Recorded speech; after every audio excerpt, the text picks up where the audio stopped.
विवाह हो जाएगा तब तुम जय जयकार करो तब तो ठीक है। बोले महाराज एक काम करेंगे क्या? बोले ये कहेंगे जोर से सीता जी की, और हम पिताजी का नाम लेकर के जोर से बोल देंगे जय। इनको लगेगा कि सीता जी का जय हुआ है, लेकिन हम तो पिताजी की जय जयकार बोलेंगे। बोले ठीक है जी करो।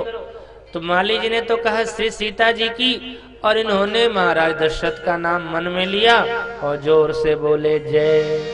लेकिन ये तो जनकपुर का माली है, इनको लगा कि कुछ दाल में काला है, इसलिए इन्होंने कहा सुनिए सरकार। बोले हाँ, एक बार से काम नहीं चलेगा, तो बोले कम से कम 108 बार, 108 बार जय जयकार लगाओ, क्योंकि समस्या बड़ी है। तो अब जल्दी जल्दी जब सीता जी की जय जय बोलने लगे तो पिताजी का नाम भूल गए, और दोनों भाई सीता जी की जय सीता जी की जय कहने लगे। संकेत क्या है? ये भक्ति की वाटिका है, भक्ति की दुनिया है, और भक्ति की बगिया में भगवान भी जब तक भक्ति की सत्ता को स्वीकार नहीं कर लेता है तब तक प्रवेश नहीं पाता है। तो भगवान अंदर प्रवेश करते हैं और भगवान फूल ले लेते हैं। तुलसीदास जी महाराज बहुत सुंदर पंक्ति लिखते हैं। चहु देश चेतए पोछ माले गन, चहु देश चेतए पोछ माले गन, चहु देश चेतए पोछ माले गन, चहु देश चेतए पोछ माले गन। लगे लेन दल, लगे लेन दल, फूल मुदित मन, चहु देश चेतए पोछ माले गन, चहु देश चेतए पोछ माले गन।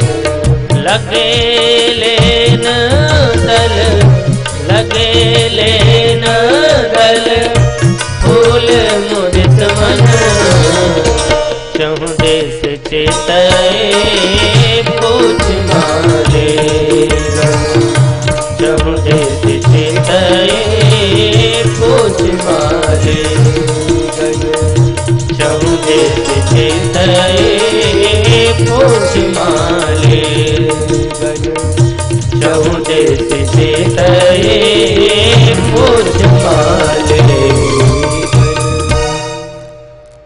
मालियों से पूछने के बाद गोस्वामी बाबा लिखते हैं लगे लेन दल फूल मुझे। अच्छा, तोड़ने लगे ऐसा शब्द नहीं लिखा, क्या लिखते हैं? लगे लेन, लेने लगे। जरा चिंतन करना, अरे भाई लेता कौन है? जब कोई देगा तभी तो लेगा। यहाँ गोस्वामी जी को लिखना चाहिए था कि भगवान श्री राम फूलों को तोड़ने लगे, तो तोड़ने नहीं लगे, लगे लेन, लेने लगे लिखा। ऐसा क्या? भगवान श्री राम जब अंदर गए बगिया में तो उन वृक्षों ने देखा, पुष्प के वृक्षों ने देखा, तो देखते ही भगवान के आंख में आंसू आ गए। ठाकुर जी को जब देखा उन वृक्षों ने, तो इन वृक्षों की आंखों में आंसू आ गए सौभाग्य के ऊपर। मैं कितना सौभाग्य सत्तम हूं, मैं कितना पुण्यवान हूं, मैं कितना बड़भागी हूं।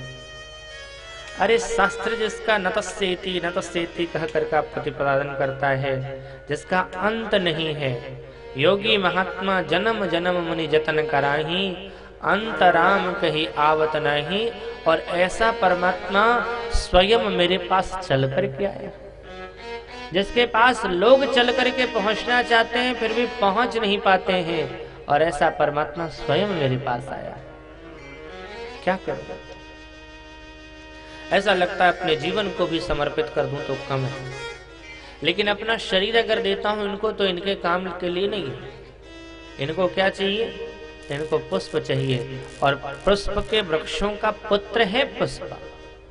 तो सोचा वृक्षों ने कि मैं भगवान के हाथों में अपने बेटों को ही सौंपूं।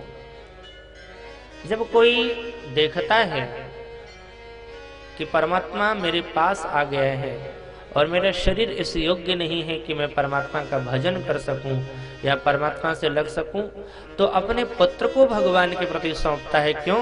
आत्मा वै जायते पुत्र। पुत्र आत्मा का ही प्रतीक है, आत्मा का ही दूसरा रूप है पुत्र। इसलिए देखो बाली ने भी क्या कहा, बाली ने शरीर जब परित्याग किया तो क्या कहता है, यह तनय मम सम विनय बल कल्याण प्रद प्रभु लीजिए, गही बाह सुर नर नाह आपन दास अंगद कीजिए। यह तनय मम सम, मेरे समान है। तो बाली ने भी अपने पुत्र को दिया, या जो पुत्रवती माताएं होती हैं वो भी जब देखती है कि मैं गृहस्थाश्रम में फंसी हुई हूं, तो अपने पुत्रों को ही भगवान के प्रति समर्पित कर देती। तो इन वृक्षों ने देखा कि ठाकुर मेरे पास आए हैं और इनको आवश्यकता भी है मेरे पुत्र की। तो जो खिले खिले फूल थे, भगवान जैसे ही हाथ आगे बढ़ावे तो वो वृक्ष में से वो पुष्प अपने आप टूट जावे, अपने आप टूट करके जब भगवान के तरफ जैसे ही हाथ बढ़ावे तो भगवान के हाथ के तरफ आ जावे। आप कहोगे फूल अपने आप टूटते हैं क्या? बिल्कुल टूटते हैं। आज भी फूल टूटते हैं। उस समय तो भगवान गए थे। अच्छा देखो, आज भी एक फूल है जो बिना तोड़े टूट करके गिरता है। कौन सा? हरसिंगार का फूल अपने आप रोज टूटता है, तोड़ने की आवश्यकता नहीं पड़ती। ये वो फूल सुंदर सुंदर फूल हैं, जैसे ही भगवान उधर हाथ बढ़ावे तो अपने आप ये फूल टूट जावे और भगवान के हाथों में आ जावे। इसलिए गोस्वामी जी कहते हैं तोड़ने नहीं लगे, लेने लगे मोदित मन से, क्योंकि खिले खिले फूल आ रहे थे, लेकिन जो कलियां थी उसको न तो वृक्ष दे रहे थे और न कलियां भगवान ले रहे थे। तो भगवान ने जब नहीं लिया तो इन कलियों के आंखों में आंसू आ गए, कलियां रो पड़ी। कलियों को लगा काश आज हम भी खिले होते तो हमारे भाग्य भी खुले होते। आज हम खिले नहीं हैं, अध खिले हैं, इसलिए तो प्रभु के काम नहीं आ पा रहे। अगर आज हम खिले होते तो हमारे भाग्य खुल गए होते, हम प्रभु के हाथ में आ गए होते। सो कलियों के आंखों में आंसू आ गए। आप कहोगे कलियां भी रोती हैं फूलों की? क्योंकि शरद का महीना था और कलियों के ऊपर ओस गिरे हुए थे। उस ओस को लक्ष्मण भैया ने देखा तो लगा ये ओस नहीं बल्कि कलियों के आंसू। तो लक्ष्मण जी ने पूछा रो क्यों रही है? तो कलियों ने कहा क्या करूं, ठाकुर मेरे सामने आए, मेरे पास आए, लेकिन मेरे अंदर इतनी पात्रता नहीं है, इतनी योग्यता नहीं है कि मैं उनके हाथ में आ सकूं, उनकी सेवा कर सकूं। तो अपने अधूरेपन पर रोना आ रहा है, अपनी अपूर्णता पर रोना आ रहा है। आज अगर मैं पूर्ण होती तो परमात्मा के हाथ में आ जाती। लक्ष्मण जी ने कहा कोई बात नहीं, तुम पूर्ण हो या अपूर्ण हो महत्व इसका नहीं है, बल्कि महत्व इस बात का है कि तुम हो कहां। तुम हो पुष्प की बगिया में और ये भक्ति की बगिया है, श्री सीता जी की बगिया है। चलो भगवान के पास नहीं आए हो ना, भगवान ने नहीं लिया तो भक्त तुझे ले लेगा।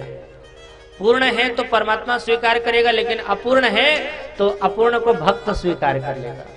अच्छा, लेकिन एक बात यहाँ पर आती है कि भक्त श्री लक्ष्मण भैया और लक्ष्मण भैया ने ले लिया उन कलियों को। अच्छा, थोड़े से और आगे बढ़े तो एक मोर का पंख गिरा हुआ था। तो एक मोर के पंख को गिरे हुए को देख करके पूछा लक्ष्मण जी ने, भाई साहब जमीन पर क्यों पड़े हो? तो पंख ने कहा क्या कहें सरकार, जिसके पीछे पड़े थे उसने हमें पटक दिया इसलिए नीचे पड़े। तो किसके पीछे पड़े थे? बोले मैं तो मोर के पीछे पड़ा था।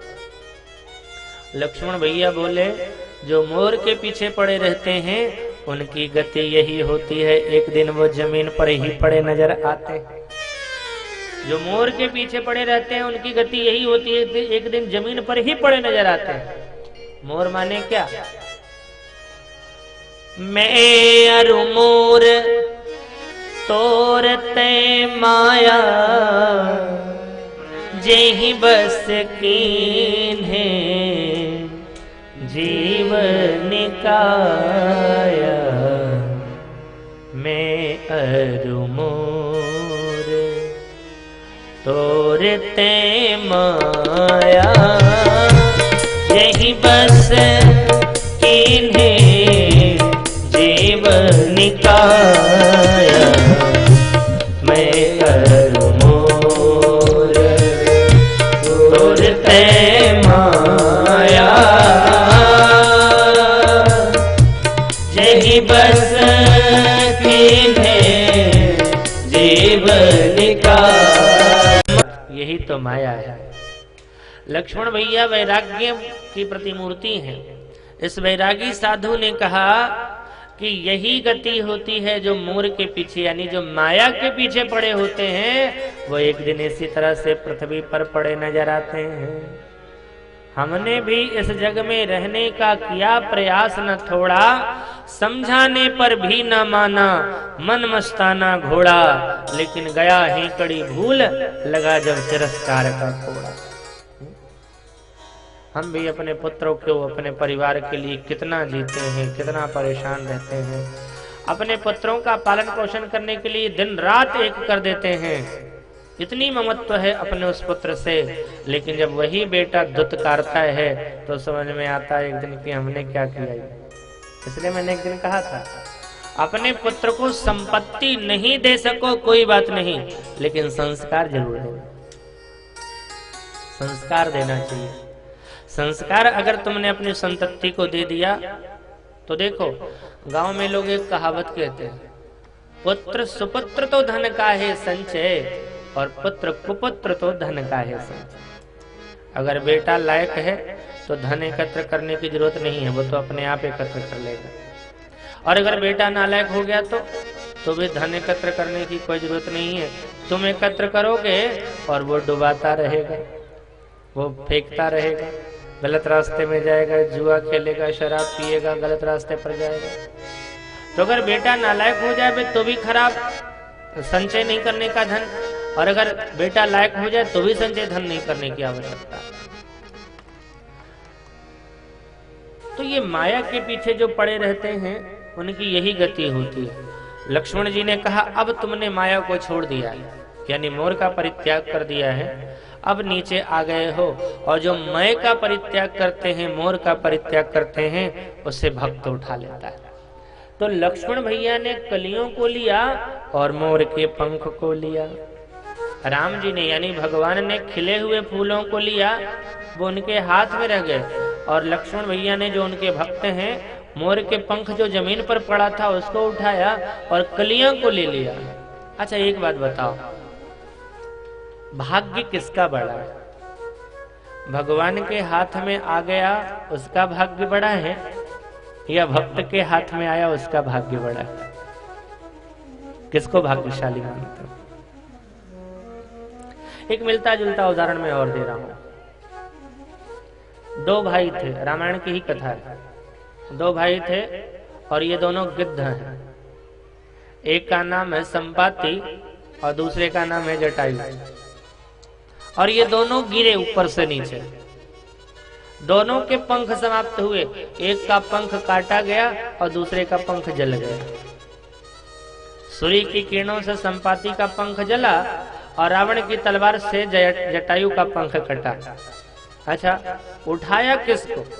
दोनों को उठाया गया है। देखो, जो संसार में गिरते हैं लोग ऊंचाइयों से, पतन जिनका होता है, गिरे हुए लोगों को दो ही लोग उठाते हैं, या तो भक्त उठाता है या भगवान उठाता है, तीसरा तो कोई उठाता ही नहीं। इन दोनों को उठाया किसने?